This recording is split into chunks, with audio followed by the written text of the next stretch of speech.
everyone. Hello, and welcome to the 10th episode of When the Heart Leads.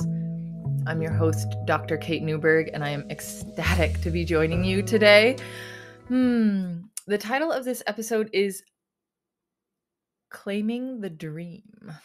So we're going to talk today about the that dream that lives untouched, untouchable, uncorruptible in your soul, how that moves into manifestation in your life. And we're going to be talking a little bit about some of the barriers that may be in place and how to remove them. So this is going to be a pretty fun episode. Speaking of dreams coming true, if you're watching the video, you may notice that I'm in a different location. And I'm celebrating because I have moved into my own little house, which if you've been following my journey at all, or you read my memoir, Finding Home, this is a very big deal. So this will be kind of the place that I'll be recording from now on. So I'm very happy about that. So a little personal celebration there. Also, possibly a kind of a demonstration, I guess you could say, of what when I'm talking about these things, I'm also living them. I'm also living them. So so the 10th episode of When the Heart Leads, that seems like a celebration in and of itself. So we're going to start today in this discussion, in this kind of exploration of claiming the dream of your soul, the dream of your heart, as it wants to kind of body forth, you could say, in this form, in this lifetime. We're going to start with in that place that not everyone is fond of, but it's really important to know about. And we're going to talk about the saboteur. So we talk a lot about archetypes in this podcast because archetypes are a very powerful way to understand kind of the movements of humanity and your own inner movements, impulses and knowings. And the saboteur is a very, very powerful, very important archetype. And the big teaching is that the saboteur, we often tend to regard them as an enemy. So the saboteur is the part of you that seems to block or put barriers to or sabotage the things that you want to have come forward. And oftentimes, and the way I kind of conceive of the saboteur, sometimes it's helpful to personalize them. And I've done many meditations where I meet the saboteur and they have a form that they take, and we can have a discussion, or I can kind of understand them better. And in doing so, oftentimes they just like naturally release. Sometimes they just want to be seen. Or sometimes I think about them as the saboteur as a thought form, right? An embedded thought form that can offer itself up once it's brought into the light of your awareness and your soul's consciousness. It can offer itself up for release. And what's coming right now too is the idea of if anyone's ever worked with Ganesha, I love Ganesha. He's the elephant-headed god of kind of wish fulfillment, and he goes ahead.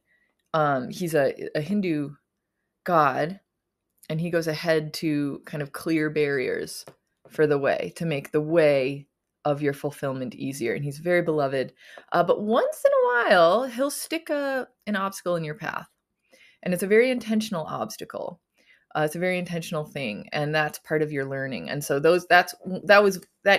continues to be one of the hardest things for me to accept, is that sometimes the pathway will have those kinds of road bumps or those obstacles, and that can be very, very intentional. So, but once we can accept that, that's how we can begin to make friends with our saboteur and ultimately kind of release them or let them go. So, so part of the episode today is really getting in touch with what are some of our deeper aspects that may be intentionally blocking some of the soul's fulfillment that we have. And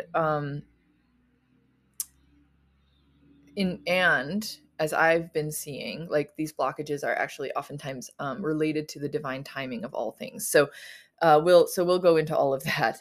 But let's start also with kind of a knowing or a truth or something. This is the premise that I'm building from in this episode, which is that there is a dream held in your soul. And there is a dream that is asking for fulfillment. And this is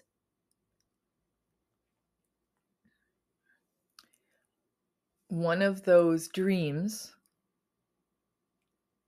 that once it's touched upon, once it's held, once it becomes the orienting kind of light of your life, it will lead you into what I call the new Eden, which is that plane of consciousness that we're evolving into, that heart-based plane of consciousness. And this is something held very, it's like, as I experience it, and we'll go into this, it's kind of in the deepest vault of your being.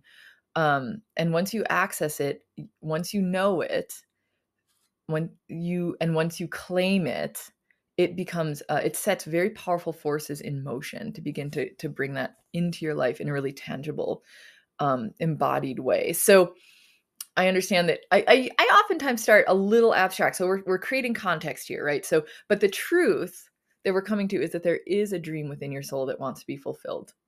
And it's going to be filtered through the form and the specific kinds of experiences and the form that you've taken in this lifetime. Right. And so this is how we're going to move into full actualization in this lifetime, which is possible.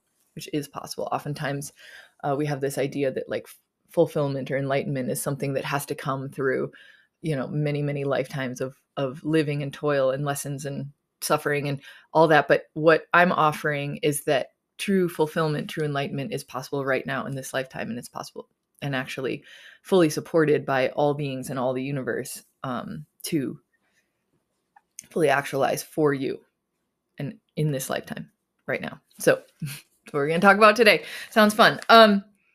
Okay, so I have my notes here a little bit, so I'm kind of just skimming through them. And then with that soul's fulfillment, right? And I did a course over the summer called Claiming the Heart's Dream. So very similar to this. This is kind of building on that.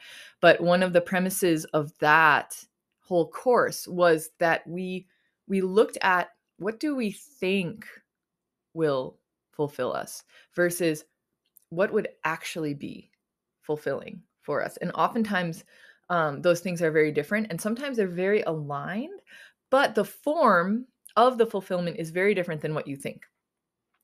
Right. So we ask that question, what would truly fulfill me? What would truly fulfill me? And allow that answer, allow it. And then allow it also to unfold, allow the answer to unfold. So like Rilke would say, this, the question that we're living, like maybe the ultimate question that we live in this lifetime, right?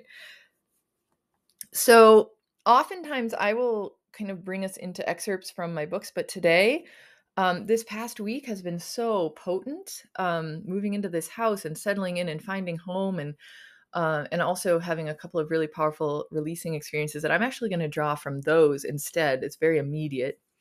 And I want to mention that I had a kind of a face-to-face encounter with what I could call my deepest saboteur. So we talked about the saboteur in the beginning, and I'm going to, through this story, kind of talk about my encounter with this saboteur and how surprising it was. And then through that, perhaps you will find some points of continuity for yourself. So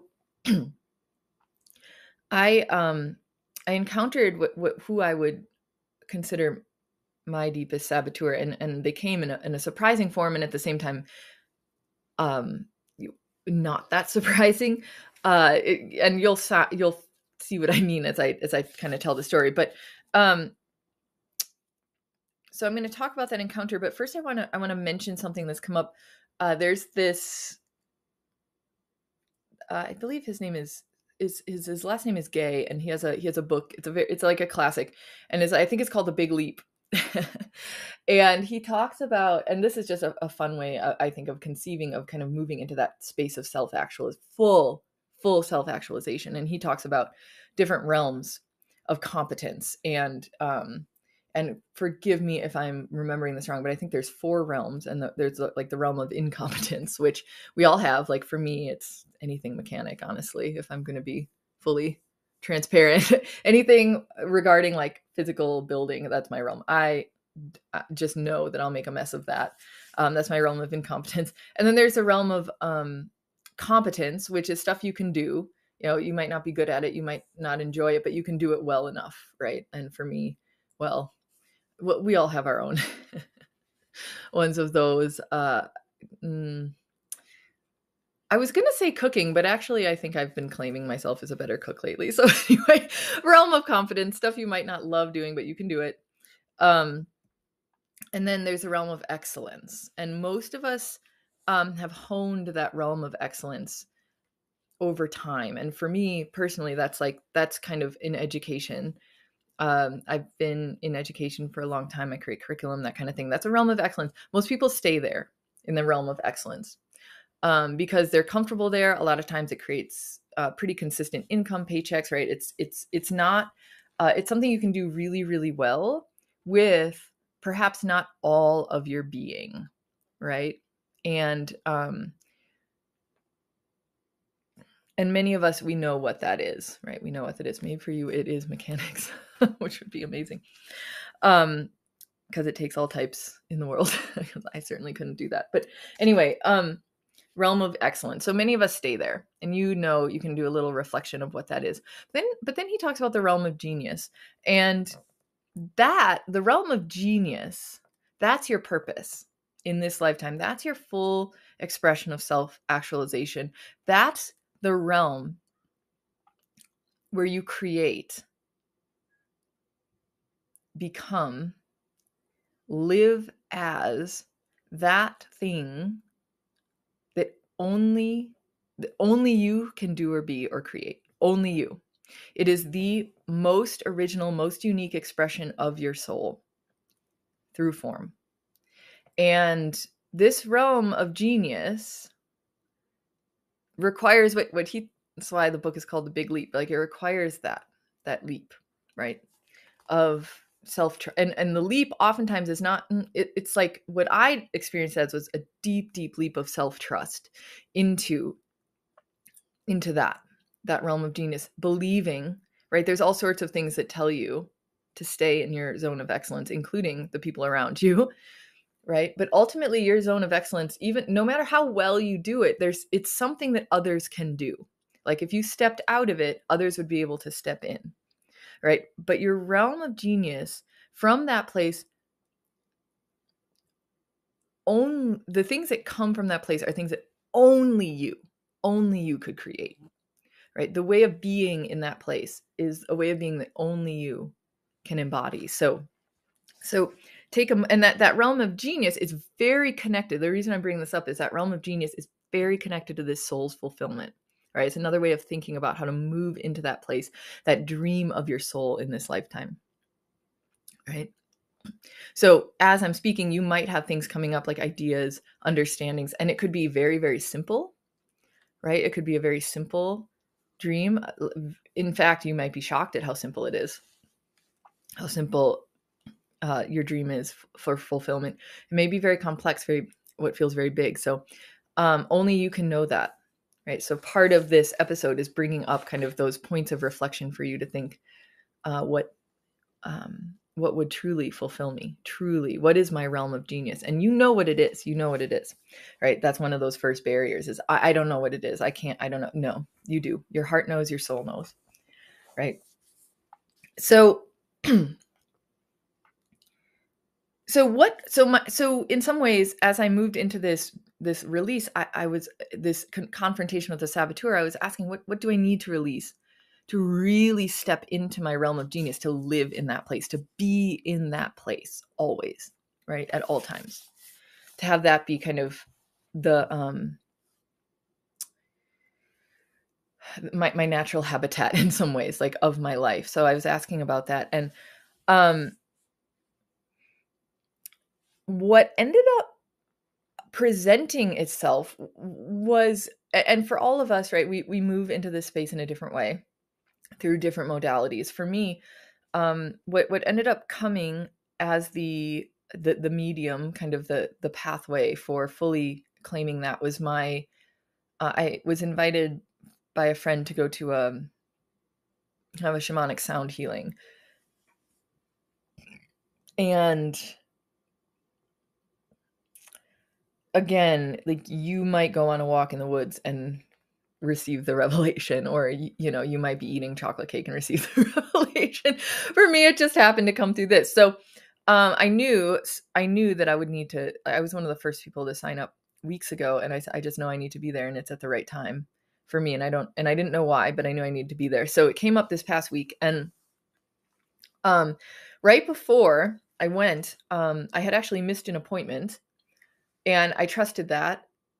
And I'm giving you a lot of context here. Just maybe you can relate. Like, it's just coming through this way. So, and I trusted that. So I had this extra time right before this sound healing to sit with the intention I wanted to bring to it.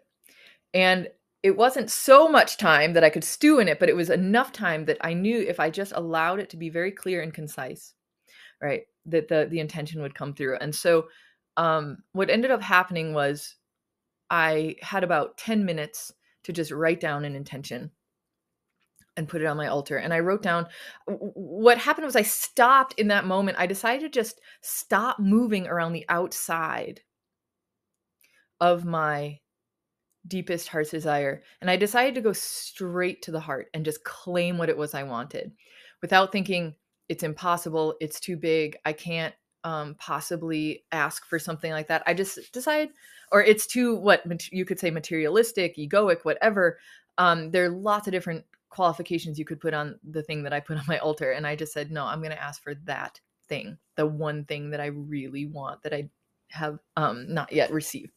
And so I asked for exactly what I wanted, and I rolled it up and I put it, I'm looking at it right now. It's on my altar. It's kind of being held by, I have a, my Celtic, Morgan, who overlooks, who overlooks my altar. And I tucked it into her hands, and I went to this sound healing. And, so I asked for this without any equivocation, without any apology. And I said, this is what I want. And I thought about, whoa, that's strange. If you were watching the video, there's a being that just kind of landed on the camera. That was very strange. Anyway, okay.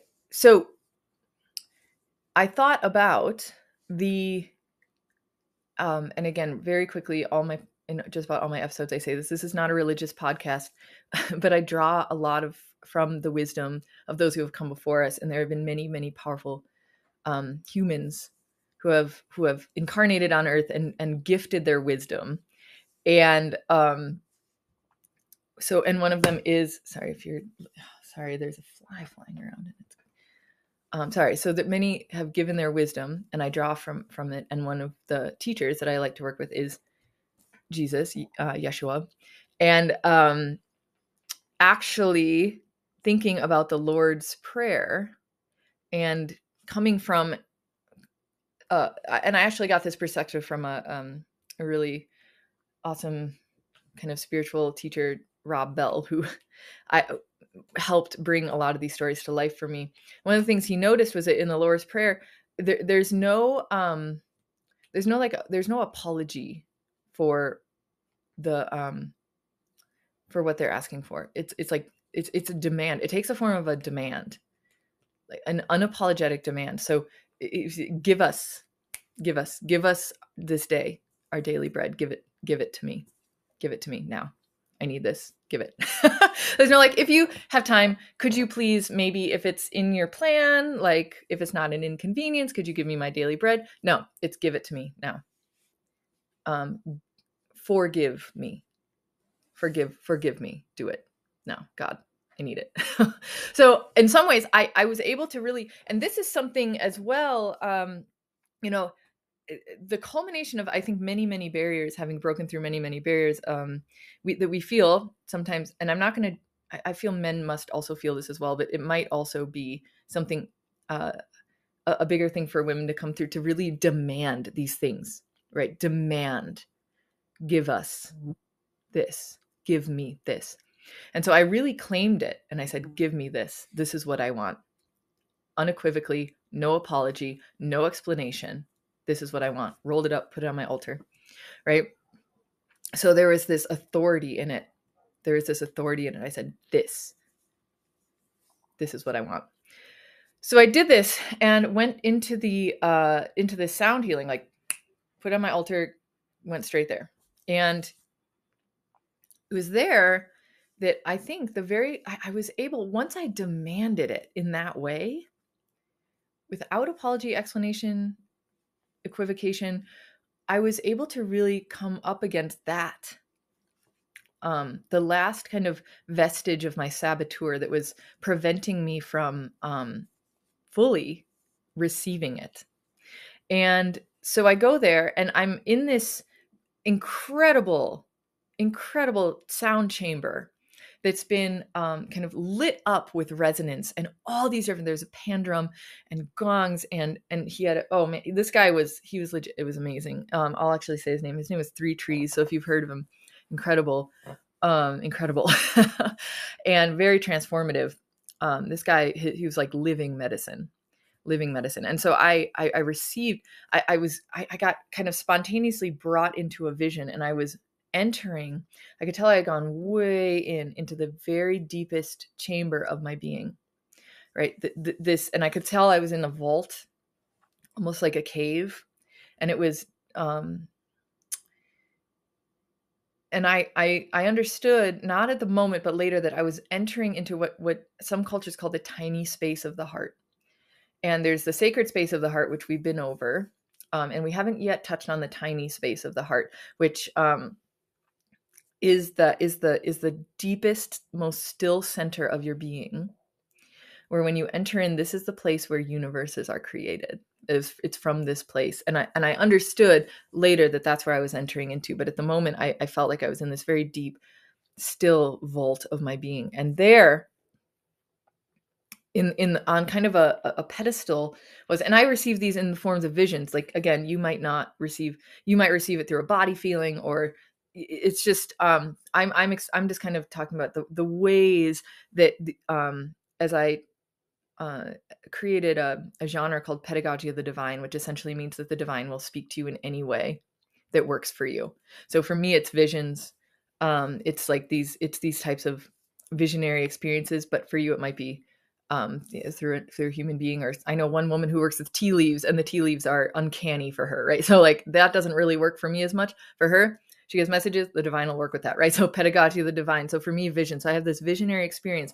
I go in, and there in the center of this tiny space of my heart, the vault of my being, the deepest vault of my being, the chamber where my soul's dream is held in perfection, uncorrupted, uncorruptible perfection. There is this otherworldly, the only way I can describe it is a diamond star flower. And it had these petals that came out, and this stamen that just kind of like looked like an antenna. And it was the most dazzling, most beautiful, perfect, pure thing I had ever seen in my life. And there it was, sitting right there, my soul's dream. Like that's the form it took in my vision. It was so pure, so perfect, so beautiful. This starflower of my highest dreams, of my soul's highest dreams. And I knew, right, because I had just claimed it. I had just claimed this, and now I was being confronted with it. I knew I needed to step forward and pick it up, right? And I don't want to underestimate the number of barriers I've had to come through to be able to even just claim it, right? To not to just say, oh, that's beautiful, I'm going to leave it right there. It's too beautiful to touch, I'm going to leave it right there. No, I was able to step forward and pick it up in my hands, and I picked it up. And so I had already moved through all these barriers of like am I worthy of this star flower, like of this diamond star flower? Am I worthy of this dream? Like all that I'd worked through all that up, before to get to the point where I could step forward and joyfully claim it, bring it into my hands. And as I did that, I realized there was one more, and we could call the vestige of the saboteur. There's one more vestige of the saboteur that I needed to confront and release before I could fully hold this dream. And so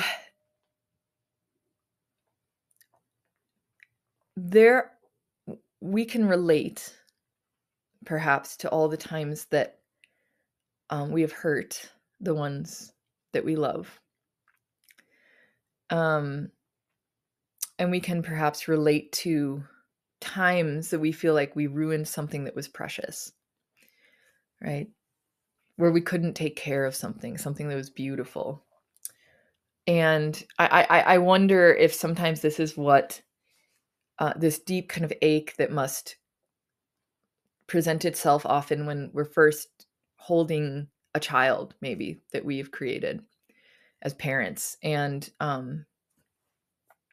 we're holding this fragile thing, this precious thing, and suddenly the weight of the responsibility of it is very potent, and we can fall into fear that we won't be able to do right by it, that we won't be able to take care of it, that we're going to hurt this thing that is in our care, right? And I thought about all the times that I've received something beautiful and precious and not had the resources or the capacity or the ability to take full care of it in the way that I truly wanted to and that it deserved. And I understood that deep sense of, you could call it guilt or fear, was the final saboteur that was standing in the way of me fully claiming this dream of my soul, because this starflower was so beautiful that I feared that if I took it back with me into the world, that I would ruin it somehow, that its perfection would be spoiled, that it would be ripped apart or tattered or hurt beyond recognition, and that it would be my fault, and there would be no getting it back after that. And I was afraid that this ultimate beautiful precious thing, if it came fully into my hands, that it would be broken beyond repair. And that was a big one. And perhaps you can relate to that as well. That there's these things that maybe you fear, if you take it's better to just leave it preserved somewhere untouched, because it's safer there, right? And so I understood as I held it that this was one of the deepest kind of threads of dark threads, constricting threads of the saboteur. And I also understood that there must be a way to release it, but I didn't know how. So I asked for guidance. I took this dream, this starflower, this diamond starflower, into my hands in the vault, and I asked for guidance as I held it. And as I did that, the flower itself became a part of me. It became fully integrated into me, as me. And as I did that, it wasn't something separate from me, something placed over there. It suddenly merged with me, and as it did so, I realized that it became encapsulated within the bounds of my own free will.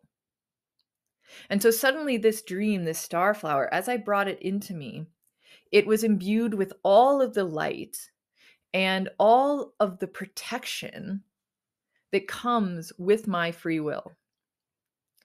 Right? And suddenly, and I believe, as I'm speaking of this, I believe that is a stepping into a radical place of self-trust. Because all the faith that has led me to this point where I can trust that I'm held, cared for, guided, loved, right? All those things. And I believe that's true for me. And then I believe that's true for the things in my possession, because if they're mine, then I can kind of bring them into the sphere of that protection, of that faith, right? And so this was the ultimate thing, right? Like if we're talking about a possession or something that we care about, right? That's maybe a little easier to that might be a little easier to hold in that space versus the deepest, highest, purest dream of your soul, right? To merge with that and to bring that into the sphere of the protection of your own free will is that's a level of self-trust to think that my free will is enough to hold this and protect it, right? And I'm not totally sure if I'm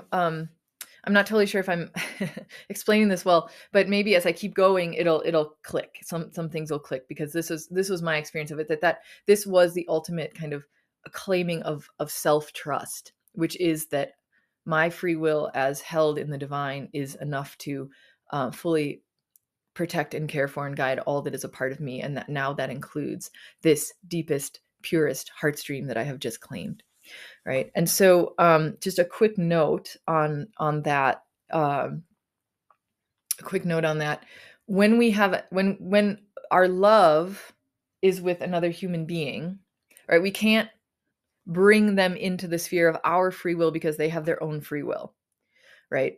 And so these are kind of the rules of the Merkaba, and the Merkaba, which I probably will do a whole episode of maybe a series on the Merkaba, which is kind of the light field that exists around you that's activated from the heart.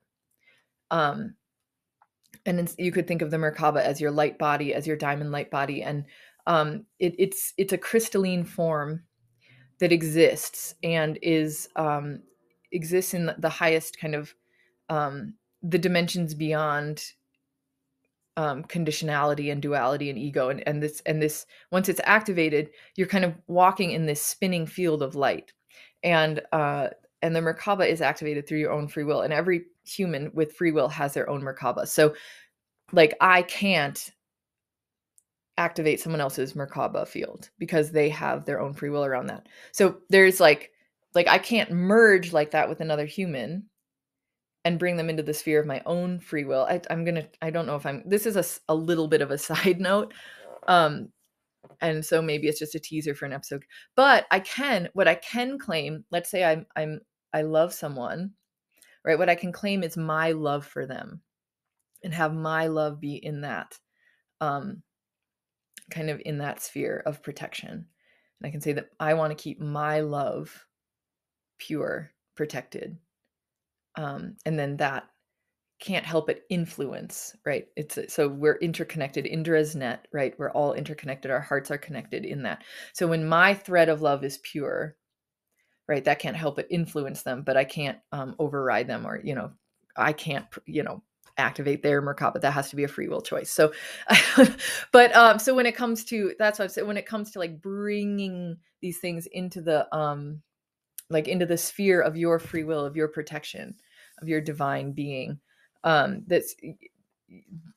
there's a dance that happens when it is involving other humans, other beings, and often that dance involves direct communication with their higher self. Like I've definitely been able to perform healings on others because I can connect to their higher self, and that's allowed, right? And there's already a connection there. And maybe it happens even without their conscious awareness, but that's allowed because my higher self is connecting to their higher self, and that's allowed in. But that's the pathway, right? You're not allowed to just access somebody else's consciousness. Like that's an invasion. Anyway.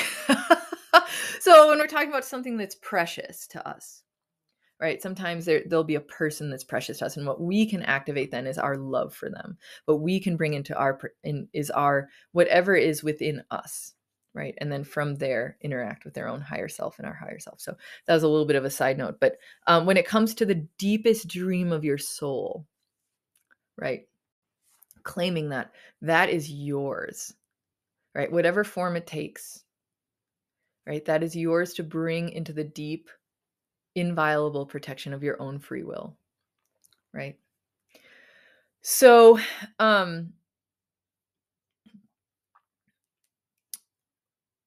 so we have, just a quick recap, we have the acknowledgement that each of us has a deep dream of our soul, right? That dream is the ultimate thing that will fulfill us. That dream exists in what we call the realm of genius, right? That thing that only you can do, the way of being that is only yours, that only you can emanate, right?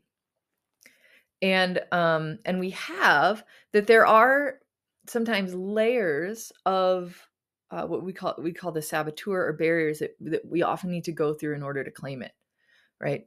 And so this was kind of a story of my confrontation of that deepest layer, where it actually exists. Like you could say it actually, that deepest layer of fear emerged from a deep love, because I was terrified of hurting or ruining or breaking this thing that was so precious, because in the past I felt like maybe I had done that, right? So it was a really deep forgiveness of all that. And then a claiming also of the thing we talked about in the episode on redemption, which is there's nothing that can't be restored, right? So all of the times that maybe I felt like I didn't do a good enough job taking care of those dreams or those people or those beings that were in my realm of trust, right? That could be a deep, deep forgiveness, and also a claiming of that understanding that there's nothing that can't be restored, right? Including my own self-trust, right? As is overseen by my divine light. So for you, the invitation is to really reflect on what is the deepest dream of your soul, right? And allow that answer to unfold. Just asking the question. Once you ask the question, you've activated all the forces, the powers of the universe to begin bringing you the answers to that, right? And maybe it's as simple as not this. Actually, I'm really aware right now that I'm in my realm of excellence, and that's okay, right? But it's not where I want to live. So what would actually be more fulfilling for me? And then allow those answers to begin to emerge. There is one other kind of message that's coming through that's related to this. And it is it was what I understood in my meditations this week. I've been receiving kind of a powerful cleansing of the mind, right? And so, like I was saying, a lot of times the saboteur takes the thought forms, right? These thought forms that are so deeply embedded, but where are they embedded? Right. And that's something I was really coming into terms with. And I understood that a lot of them live, if you're going to look physiologically, a lot of them live in that amygdala, in that kind of the basal, kind of the basal lobe. And I'm going all the way back to like college neuroscience, right? I loved neuroscience in college, right? It's like that. So the amygdala, which is kind of what you call the oldest part of our brain, right?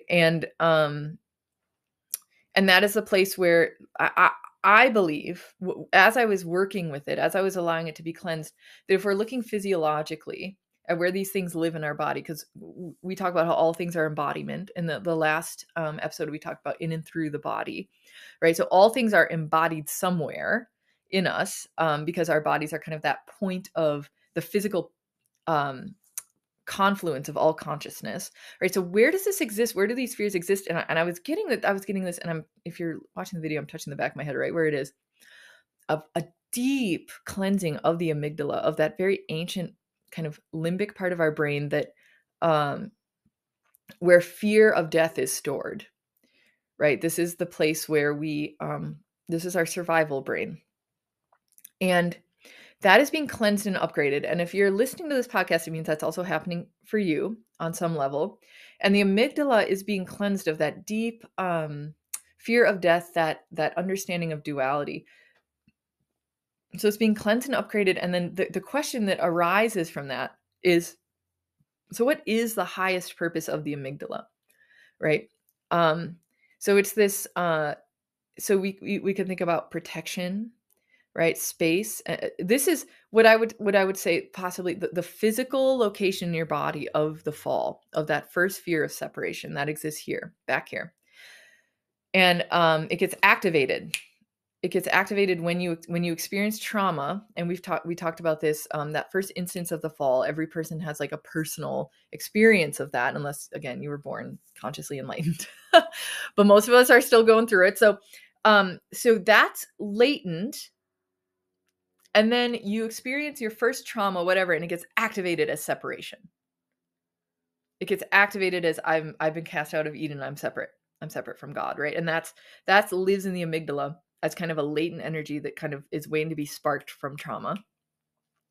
So that's being cleansed. And this is a powerful, we talked about transfiguration of the body. This is a powerful transfiguration. When we begin to clear these thought forms, it affects our very body, our body. And so as I'm speaking, I'm realizing also one of the women I work with, her name is Ellen Elena, and she works with kind of that first light.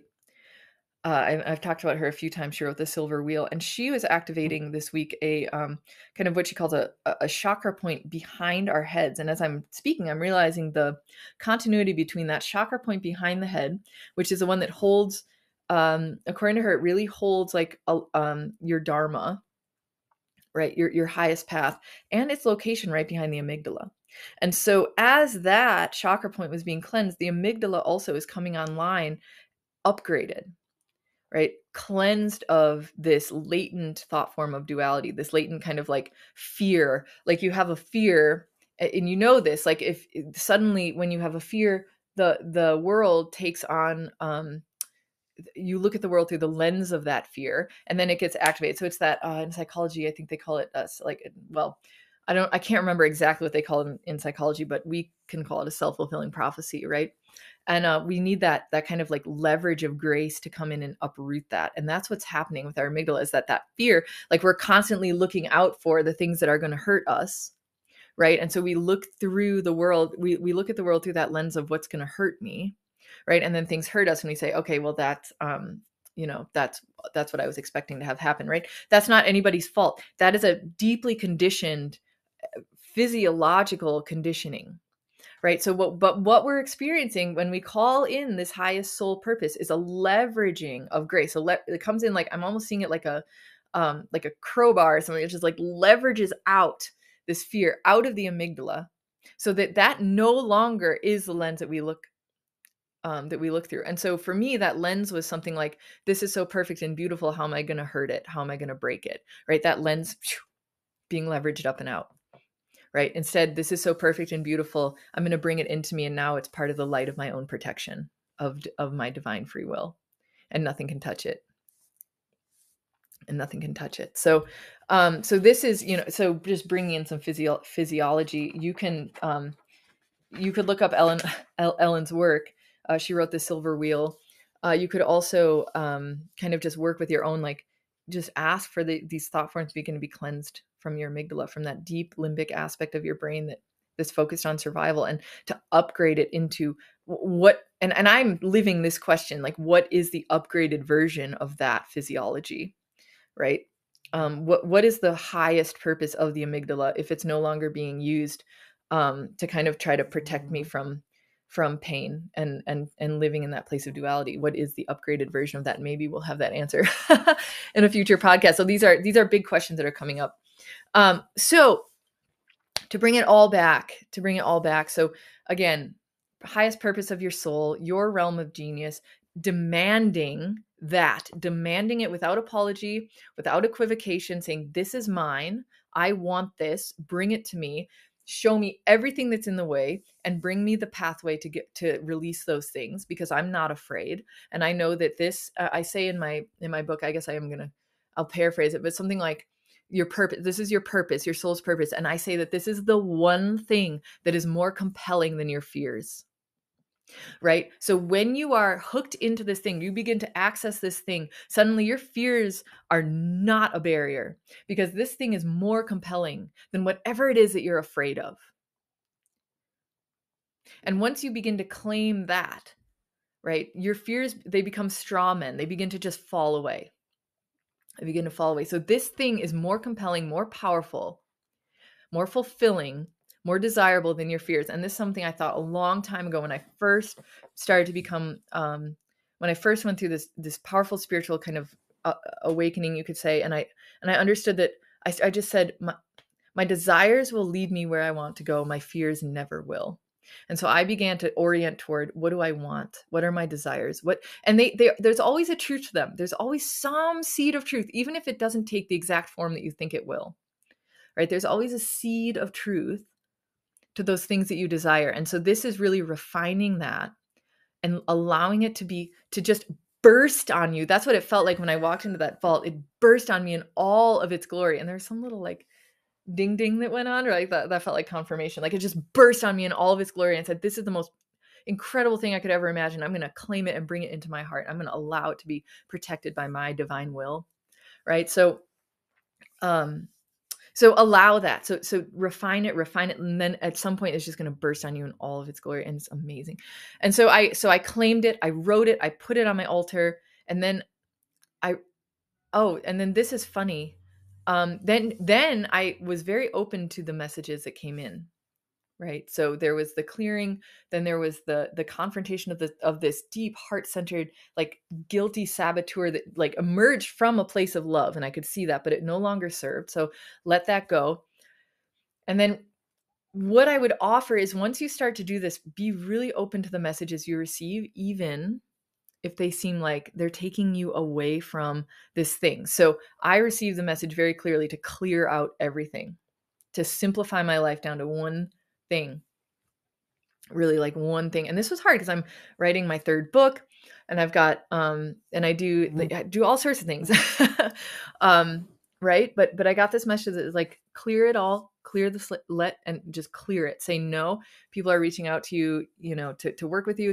Just say not right now, which is difficult because I love doing that stuff, but it's just a no, clear it out. And I acted on it. And there have been, I will say, without going into details, like since that time, since that clearing, since that claiming, that bringing it into my heart, there have been some really miraculous things that have happened. Very miraculous.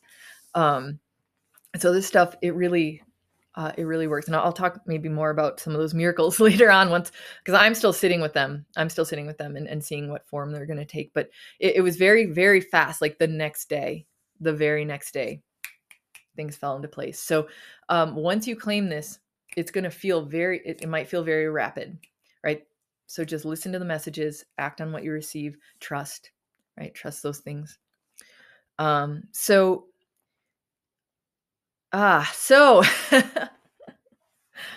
claiming the dream, the deepest dream of your soul, that thing only you can do, that thing only you can create, only you can become.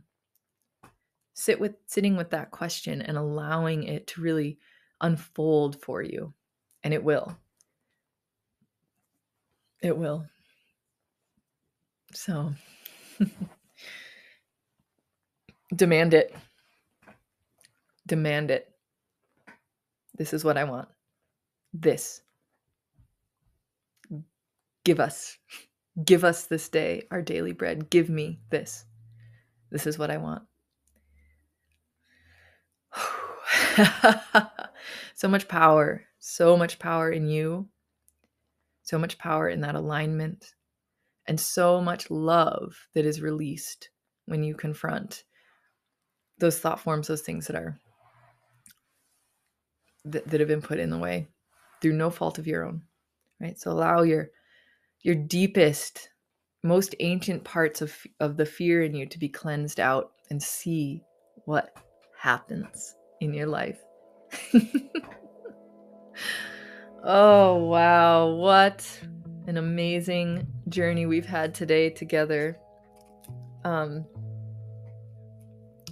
This has been the 10th episode of When the Heart Leads, Claiming the Dream. I am your host, Dr. Kate Newburgh, founder of Books of Eden Publishing. If you have any questions about my work, or you're just curious, you can go to my website, booksofeden.com. It has been just an ecstatic experience to connect with you across time and space. From my heart to yours, may all of your deepest soul's dreams come true, manifest in your life around you.